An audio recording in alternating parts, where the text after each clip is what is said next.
Anies Baswedan disebut akan segera meluncurkan organisasi masyarakat dalam waktu dekat. Hal ini diungkap oleh juru bicaranya Syahrin Hamid, mengutip detik.com pada Kamis 9 Januari 2025. Ia menyebut Anies akan meluncurkan organisasi yang kemungkinan diumumkan pada bulan ini. Syahrin menyebutkan bahwa partisipan masyarakat termasuk pendukung di Pilgub 2017 hingga Pilpres 2024 akan dilibatkan. Ia menyebut ormas ini menjadi wadah pendukung Anies Baswedan di Pilgub maupun Pilpres mendatang. Ia berharap partisipasi datang dari berbagai kalangan. Sebelumnya, Anies mengungkapkan bahwa banyak aspirasi yang datang kepadanya untuk membentuk parpol secara mandiri. Aspirasi tersebut datang setelah ia gagal maju di pemilihan kepala daerah atau Pilkada 2024. Anies menerima aspirasi itu dan meminta pendukungnya untuk menantikannya. Mengutip Tempo, pembentukan partai menurut Anies untuk mewadahi berbagai aspirasi masyarakat. Aspirasi masyarakat tersebut menginginkan kesetaraan dan demokrasi yang lebih sehat. Tak hanya itu, ia mengatakan banyak masyarakat yang menginginkan parpol yang mengedepankan gagasan. Aspirasi-aspirasi ini menjadi modal bagi Anies untuk membentuk partai politik.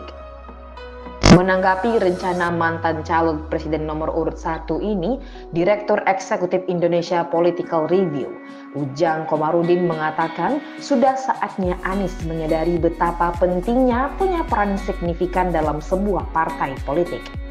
Terlebih lagi, hampir semua ex-presiden Indonesia merupakan ketua umum partai.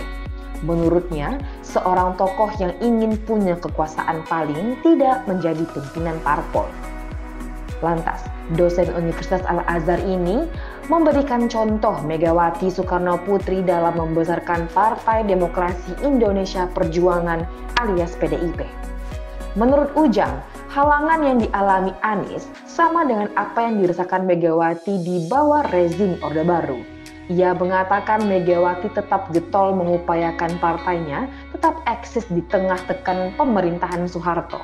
Namun, Ujang berpendapat jika memiliki parpol, Anies juga bisa melakukan kaderisasi untuk calon pemimpin di semua tingkatan, mulai dari wali kota hingga gubernur. Namun demikian, proses membesarkan partai memakan waktu yang lama dan modal yang besar. Selanjutnya, pakar hukum tata negara Refli Harun pun ikut merespon. Ia menyarankan Anies agar secepatnya mendirikan parpol.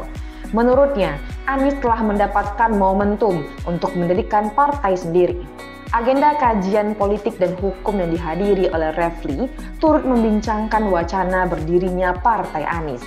Refli menjadi salah satu pemateri yang membedah rencana itu, didampingi Herman Kadir, Ari Yusuf Amir, dan Faisal Assegaf.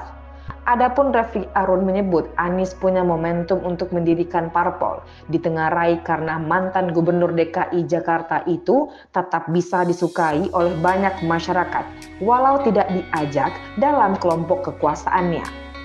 Selain itu, bagi Refli Harun, kehadiran Partai Anies dapat memberikan warna baru dalam kancah politik dalam negeri kita. Sebab, katanya, Partai Anies bakal berbeda dengan yang lain dan mempunyai visi perubahan. Masalah biaya dan sebagainya bukan menjadi masalah utama dari berdirinya partai tersebut.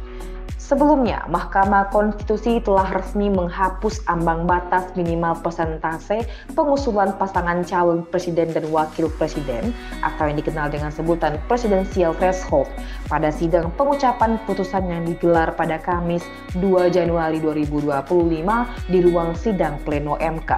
Keputusan tersebut juga dianggap sebagai langkah untuk memperkuat demokrasi di Indonesia, di mana lebih banyak partai politik, baik besar maupun kecil, kini memiliki kesempatan untuk mengusung calon presiden mereka sendiri.